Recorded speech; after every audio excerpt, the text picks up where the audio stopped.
Assalamualaikum warahmatullahi wabarakatuh. Hai pemirsa ekonomi, selamat datang di video kali ini, video part 3 yang akan membahas mengenai bisnis digital yang berbasis pada prinsip syariah. Untuk mengetahui lebih lanjut, simak terus video ini. Pertama, perkenalan bisnis digital syariah. Bisnis digital berbasis syariah adalah model bisnis berbasis teknologi yang mematuhi hukum-hukum Islam. Model ini melibatkan transaksi produk dan layanan yang tidak hanya halal tetapi juga menghindari riba, gharar atau ketidakpastian dan masyir atau spekulasi dan perjudian. Contohnya e-wallet syariah, marketplace halal, pembiayaan syariah hingga aplikasi wakaf digital. Yang kedua, relevansi di era digital. Transformasi digital mempengaruhi hampir setiap aspek dalam kehidupan, mulai dari belanja, investasi, hingga keuangan pribadi.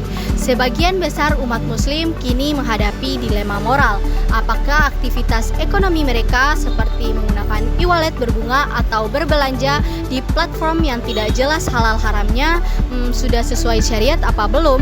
Nah, solusinya bisnis digital syariah menjembatani kebutuhan konsumen akan kemudahan teknologi dengan tuntunan syariah. Fakta menariknya, menurut laporan Bank Indonesia dan Otoritas Jasa Keuangan, ekonomi syariah di Indonesia tumbuh pesat dengan transaksi e-commerce dan vintage berbasis syariah meningkat secara signifikan. Nah, Indonesia bahkan disebut sebagai salah satu pasar potensial terbesar di dunia untuk bisnis digital syariah. Nah, pentingnya prinsip syariah dalam bisnis digital yaitu yang pertama, memberikan alternatif halal untuk semua lapisan masyarakat. Yang kedua, membantu menciptakan ekosistem ekonomi yang lebih adil, berkeadilan, dan membawa keberkahan. Nah, dalilnya yaitu Allah telah menghalalkan jual beli dan mengharamkan riba pada Quran Surah Al-Baqarah ayat 275.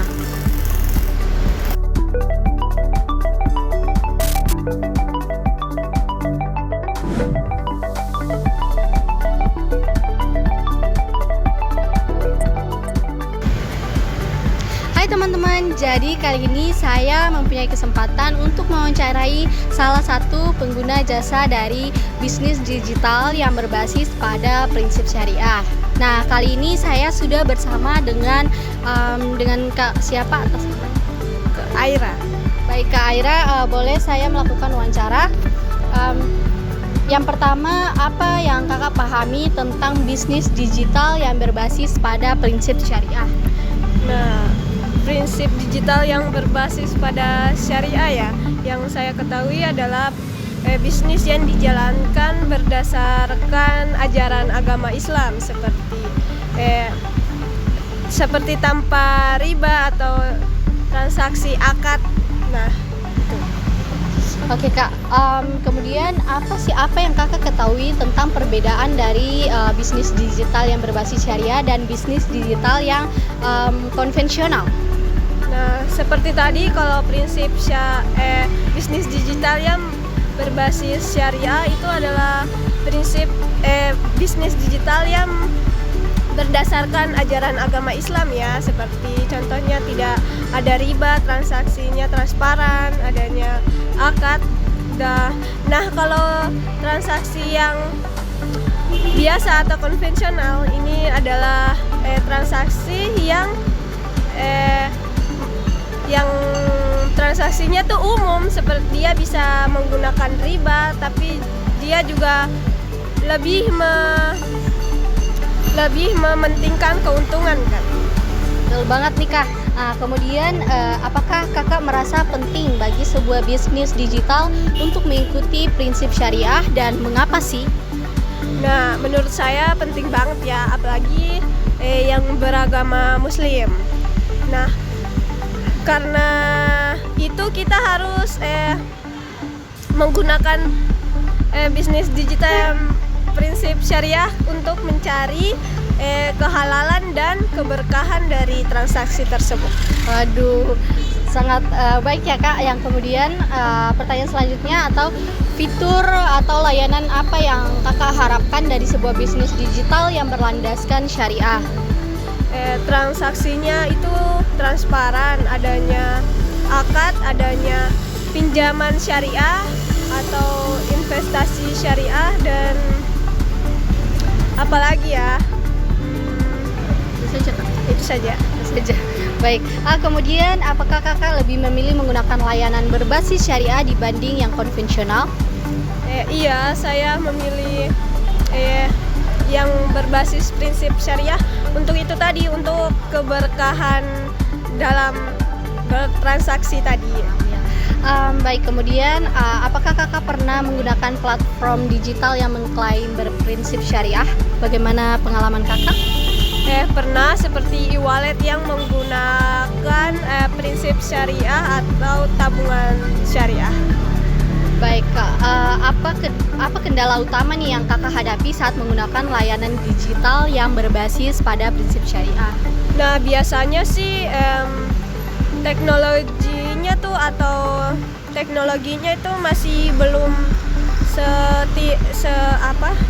Belum terlalu baik ya? ya belum terlalu baik, belum terlalu maju seperti yang konvensional ya. Ya, benar-benar. Kemudian faktor apa sih yang memengaruhi keputusan kakak untuk terus menggunakan maksud saya bisnis digital yang berbasis pada prinsip syariah? Nah, seperti kemudahan transaksi, adanya transparansi saat transaksi, tidak adanya riba, dan itu saja. Oke. Kak, bagaimana sih cara terbaik bagi sebuah bisnis digital untuk memastikan bahwa mereka mematuhi peraturan atau prinsip-prinsip syariah? Nah, bisnis digital tersebut harus memiliki dewan pengawas syariah atau juga mungkin diawasi oleh MUI ya. Iya, benar sekali, betul. Kemudian pertanyaan selanjutnya, apa yang dapat meningkatkan kepercayaan kakak terhadap bisnis digital yang berbasis syariah? Nah, adanya transparansi saat bertransaksi. Kemudian pertanyaan selanjutnya, apakah menurut kakak bisnis digital berbasis syariah dapat bersaing dengan platform konvensional? Bisa ya, mungkin bisa ya. Apalagi kami yang umat muslim ini akan mencari yang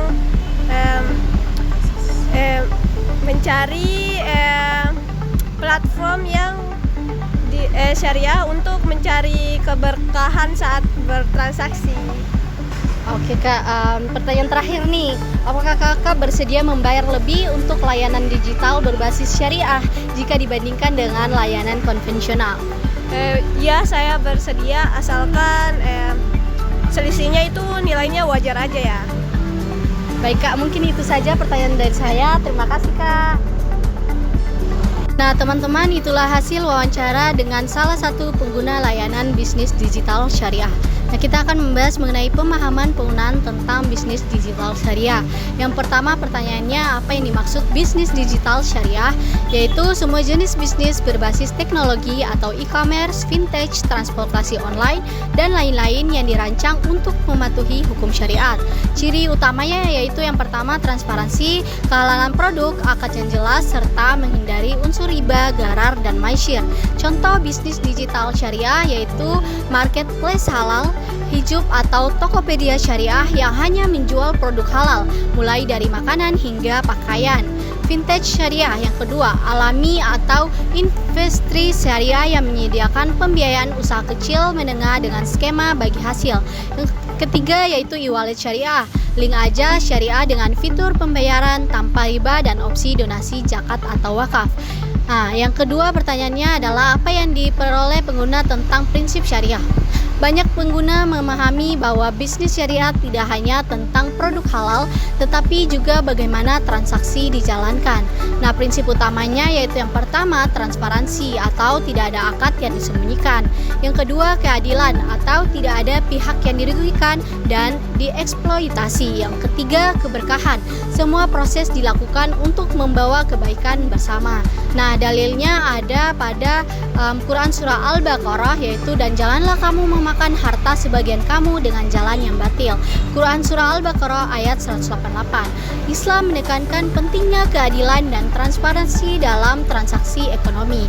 Nah, ilustrasi kasusnya yaitu yang pertama, seorang pengguna aplikasi e-wallet syariah merasa nyaman bertransaksi karena setiap fitur seperti pembayaran zakat dan sedekah mendukung ibadahnya. Selain itu, tidak ada fitur berbasis bunga atau riba yang mengkhawatirkan. Nah, pembahasan berikutnya yaitu kebutuhan dan harapan pengguna. Yang satu, kebutuhan utama pengguna produk dan layanan halal. Tidak hanya barang halal, tetapi juga sistem transaksi yang bebas dari riba. Kepraktisan dan kemudahan. Yang kedua, teknologi syariah diharapkan tetap modern, cepat, dan mudah digunakan.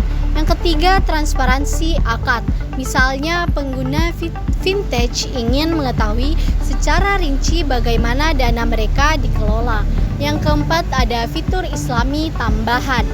Ada kalkulator zakat dan fitur wakaf digital. Nah, ini penyediaan pembiayaan syariah untuk usaha kecil. Yang kedua, harapan pengguna terhadap inovasi. Satu, teknologi modern. Adopsi AI untuk mempersonalisasi rekomendasi produk halal atau penggunaan blockchain untuk transparansi transaksi. Yang kedua, kolaborasi dengan lebih banyak merchant. Marketplace syariah dapat memperluas mitra produk sehingga pengguna memiliki lebih banyak pilihan. Dalil pendukungnya yaitu terjemahannya, hai orang-orang yang beriman, apabila kamu bermuamalah tidak secara tunai untuk waktu yang ditentukan, hendaklah kamu menuliskannya. Quran Surah Al-Baqarah ayat 282. Nah, pengguna berharap proses transaksi dicatat, transparan, dan tidak ada yang disembunyikan. Nah, kita masuk ke cerita nyatanya. Ada seorang pengusaha kecil menggunakan vintage syariah untuk mengembangkan usahanya. Ia merasa puas karena tidak ada tekanan untuk membayar bunga, melainkan ia hanya membagi keuntungan sesuai kesepakatan akad. Nah, yang ketiga ada pengalaman pengguna dan tantangan. Satu, pengalaman positif. Pengguna merasa nyaman karena bisnis syariah memberikan rasa aman dan juga keberkahan. Contohnya, pengguna e-wallet syariah merasa lebih mudah menyalurkan sedekah dan zakat melalui fitur yang telah disediakan aplikasi. Yang kedua, ada tantangan yang dihadapi bisnis syariah. Satu, kurangnya literasi keuangan syariah. Nah, banyak nih masyarakat belum memahami perbedaan antara bisnis syariah dan bisnis konvensional. Yang kedua, ada teknologi yang masih sangat tertinggal. Beberapa platform syariah kurang kompetitif dibandingkan dengan layanan konvensional. Yang ketiga, minimnya pilihan produk. Marketplace halal seringkali menawarkan produk yang terbatas dibandingkan platform umum atau konvensional. Yang ketiga, solusi dan inovasi edukasi publik. Penyedia layanan harus meningkatkan literasi keuangan syariah melalui webinar, video edukasi, atau kampanye online. Yang keempat, ada adopsi teknologi modern. Integrasi teknologi seperti blockchain dan AI untuk meningkatkan transparansi dan pengalaman pengguna. Kemitraan dengan yang kelima yaitu kemitraan dengan UMKM. Mendukung produk halal lokal melalui kemitraan strategis dengan usaha kecil. Yang selanjutnya ada inovasi dan masa depan bisnis syariah.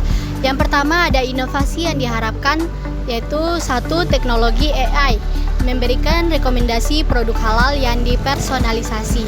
Yang kedua, blockchain untuk transparansi, yaitu menghilangkan risiko manipulasi transaksi dengan mencatat semua transaksi secara permanen. Yang ketiga, fitur sosial Islami. Fitur seperti zakat otomatis atau investasi wakaf digital dapat meningkatkan keterlibatan pengguna. Nah, yang kedua ada potensi masa depan dengan dukungan regulasi.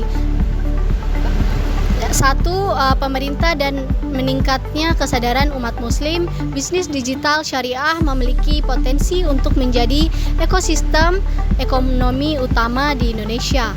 Dukungan dari investor global termasuk negara-negara Timur Tengah untuk mengembangkan teknologi syariah di Indonesia. Nah, dalilnya ada, yaitu terjemahannya, sebaik-baik manusia adalah yang paling bermanfaat bagi manusia. Hadis riwayat Ahmad. Nah, teknologi syariah dirancang untuk membawa manfaat yang luas bagi umat muslim maupun masyarakat umum. Nah, cerita nyatanya yaitu ada sebuah startup fintech syariah berhasil mendapatkan pendanaan besar dari investor asing karena fokus mereka pada keberlanjutan dan etika bisnis. Teman-teman, itulah pembahasan mengenai bisnis digital yang berbasis syariah. Kesimpulannya, bisnis digital berbasis syariah adalah solusi inovatif yang menjawab tantangan era modern tanpa mengorbankan prinsip Islam. Dengan terus berinovasi, bisnis ini dapat memberikan manfaat ekonomi yang lebih luas, sekaligus mendukung nilai-nilai keadilan dan keberkahan. Nah, mari teman-teman dukung ekosistem bisnis digital berbasis syariah untuk menciptakan masyarakat yang lebih sejahtera, adil, dan berkeadilan. Nah, teman-teman, itulah pembahasan part 3 mengenai bisnis digital yang berbasis pada prinsip-prinsip syariah. Nah, teman-teman jangan lupa untuk like, komen, subscribe, serta share video ini agar semakin banyak yang teredukasi. Terima kasih, sampai jumpa di video selanjutnya. Wassalamualaikum warahmatullahi wabarakatuh.